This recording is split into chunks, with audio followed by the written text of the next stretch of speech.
Kullu baitin anta sakinuhu laysa muhtajan ila suruji. Setiap rumah yang di dalamnya, setiap tempat yang di dalamnya ada Nabi Muhammad sallallahu alaihi wasallam, maka sungguh tempat tersebut tidak membutuhkan daripada cahaya. Kenapa? Karena Rasulullah sallallahu alaihi wasallam adalah sumber cahaya. Nabi Muhammad sallallahu alaihi wasallam adalah makhluk yang Allah muliakan dengan keindahan cahaya yang begitu bersinar, yang begitu indah, yang tampak daripada wajah indahnya. Bahkan disebutkan di dalam riwayat ketika Sayyidatuna Aisyah radhiyallahu anha sedang menjahit, maka jarum yang beliau pakai pun terjatuh. Lalu lentera yang ada di kamar padam seketika. Maka sulitlah untuk mencari jarum tadi, karena jarum ukurannya kecil dalam keadaan gelap. Enggak lama Nabi Muhammad SAW masuk ke kamar. Maka seketika jarum yang kecil tadi ditemukan dengan cepat dan mudahnya. Karena datangnya Nabi, maka ruangan tadi menjadi bercahaya, bahkan lebih terang daripada sebelumnya. Sehingga Sayyidatuna Aisyah radhiyallahu anha memuji Rasulullah SAW. Ma ajmal wajhuka ya Rasulullah, alangkah indahnya, alangkah bercahayanya wajahmu wahai Rasulullah. Maka Nabi sallallahu alaihi wasallam pun tersenyum. Lalu beliau mengatakan, wailun liman la yarani yaumal qiyamah. Rasulullah sallallahu alaihi wasallam menyatakan, celaka siapa ya Rasulullah yang kelak pada hari kiamat tidak dapat memandang wajahku. Maka Sayyidatuna Aisyah radhiyallahu anha pun bertanya, man hum ya Rasulullah? Siapa mereka yang celaka yang tidak dapat melihat wajahmu kelak pada hari kiamat ya Rasulullah?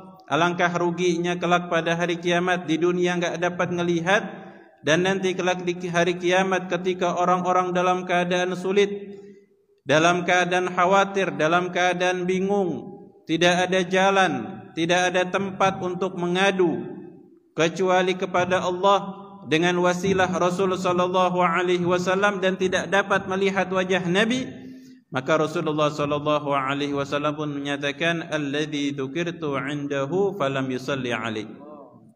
Itu mereka yang ketika disebut namaku maka dia tidak bersalawat kepadaku. Allahumma shalli wa sallim wa barik alaihi wa ala alihi. Hadirin yang dimuliakan oleh Allah, maka di sini kita bisa melihat bahwasanya orang yang banyak baca salawat kepada Rasulullah sallallahu alaihi wasallam adalah golongan orang-orang yang akan mendapatkan kemuliaan yang besar, mendapatkan kebaikan yang besar dengan wasilah ilmu, dengan wasilah kebaikan serta ibadah yang dilaksanakan.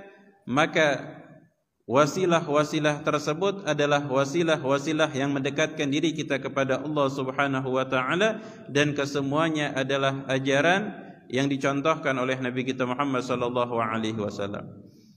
Maka dengan wasilah di antaranya bersalawat kepada Rasulullah sallallahu alaihi wasallam adalah wasilah yang sangat diperlukan agar menumbuhkan rasa cinta kita kepada Rasulullah sallallahu alaihi wasallam, serta berakhlak, beradab dengan adabnya Nabi, agar kita mendapatkan kemuliaan, kebaikan dunia dan akhirat. Karena semakin jauhnya umat dari Rasulullah sallallahu alaihi wasallam, semakin jauhnya umat untuk mengenal sosok Nabi Muhammad sallallahu alaihi wasallam, maka akan tampaklah keadaan di mana kita makin terbelakang.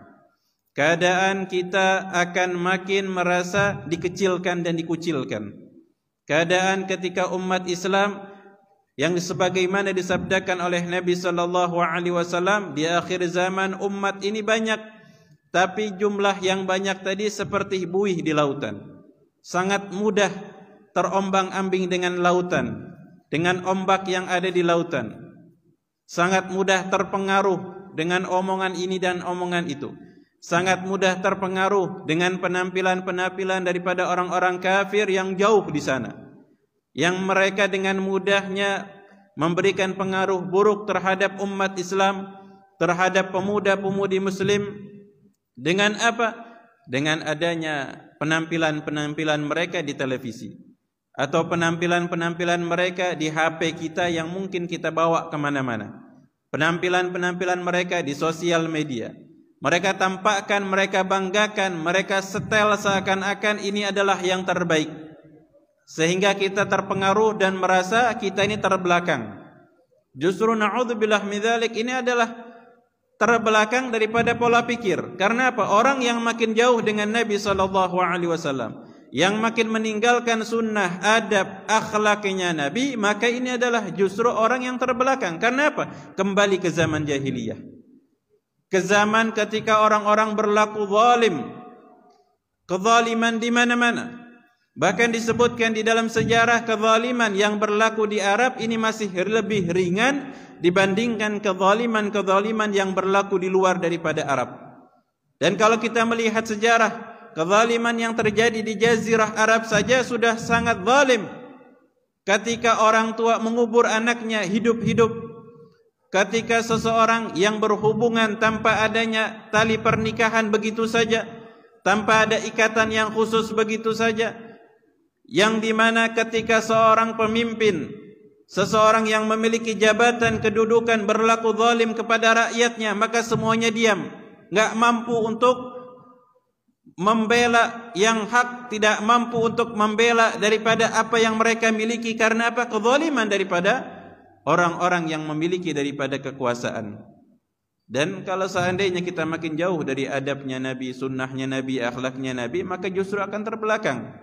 Kembali daripada zaman ketika orang-orang dalam keadaan zulumah, dalam keadaan gelap, dalam keadaan bingung. Maka dengan diutusnya Nabi Muhammad SAW, maka banyak daripada perubahan demi perubahan, kebaikan demi kebaikan, yang bahkan bukan hanya umat Islam yang merasakan, seluruh daripada muka bumi merasakan daripada keindahan apa yang diajarkan dan dicontohkan oleh Nabi Muhammad SAW. Ketika orang tidak mengenal daripada HAM, daripada hak asasi manusia, maka Rasul SAW yang mengenalkan insaniyah qabla tadayun, atau insaniyah qabla diyanah, atau kama qala, bahwasanya kemanusiaan sebelum beragama, yang mengenalkan tentang adab, tentang akhlak, yang mengajarkan tentang menghormati. Semua diajarkan oleh Rasulullah SAW sebelum mengenalkan tentang agama. Dan semuanya bersumber daripada agama. Semuanya bersumber daripada syariat yang Allah Subhanahu wa taala turunkan. Maka ini adalah nikmat yang besar. Jangan sampai dengan adanya perubahan demi perubahan ini kita terpengaruh, menjauhi daripada akhlak, adab dan sunnah Nabi SAW. Karena kalau kita lihat sekarang, orang makin berusaha menemukan ini dan itu, ya, menemukan daripada ilmu ini, ilmu itu, ini dan itu, maka mereka akan makin mengetahui bahwasanya apa yang disebutkan di dalam Al-Quran dan disebutkan di dalam hadis-hadis Nabi adalah hak, adalah kabar yang benar, kabar yang pasti. Makin mereka berusaha mencari solusi kesehatan, mencari ini dan itu, mencari solusi segala hal yang berkaitan duniawiyah, maka mereka akan mengetahui bahwasanya yang diajarkan oleh Nabi Muhammad SAW, pola hidupnya Nabi adalah solusi yang terbaik. Maka makin kita menjauh dari akhlak, adab dan sunnahnya Nabi, justru akan makin terbelakang. Dan orang yang senantiasa berusaha menjaga adabnya Nabi, sunnahnya Nabi, akhlaknya Nabi, maka ini adalah kemajuan yang tepat, kemajuan yang pasti, kemajuan yang akan membawanya kebaikan dunia dan kelak di akhirat. Maka hadirin yang dimuliakan oleh Allah Subhanahu wa taala, semoga perkumpulan malam hari ini adalah perkumpulan kita berusaha lagi menghidupkan adab dan akhlaknya Nabi, menghidupkan sunnah-sunnahnya Nabi Muhammad SAW, mengenalkan tentang kemuliaan Islam, keagungan yang Allah turunkan kepada kita daripada izzatul muslimin, keagungan yang Allah tanamkan di dalam hati orang-orang yang beriman ketika jumlah kaum muslimin kecil. Di zaman Rasul SAW Allah tampakkan dengan kemenangan, kemuliaan di perang Badar, di perang Khandaq dan banyak daripada jihad-jihad yang lainnya. Maka Allah Subhanahu wa taala semoga memberikan kemenangan kepada kita dengan ketakwaan kita kepada Allah Subhanahu wa taala, dengan berusaha menghidupkan sunnah-sunnahnya Rasulullah, berakhlak dengan akhlaknya Rasulullah sallallahu alaihi wasallam, menghidupkan dengan apa yang dihidupkan oleh para ulama-ulama kita terdahulu yang mereka mengajarkan daripada hadis-hadis Nabi sallallahu alaihi wasallam dan tertanam di dalam hati kita untuk lebih cinta terhadap Al-Quranul Karim dan cinta kepada hadis-hadis Nabi sallallahu alaihi wasallam agar kita tergolongkan sebagai hamba-hamba Allah yang mendapatkan kemuliaan kebaikan dunia dan akhirat insyaallah. Amin amin ya rabbal alamin. Ini saja yang bisa Al-Faqir sampaikan, kurang lebih mohon maaf. Wabillahi taufiq wal hidayah. Wassalamualaikum warahmatullahi taala wabarakatuh.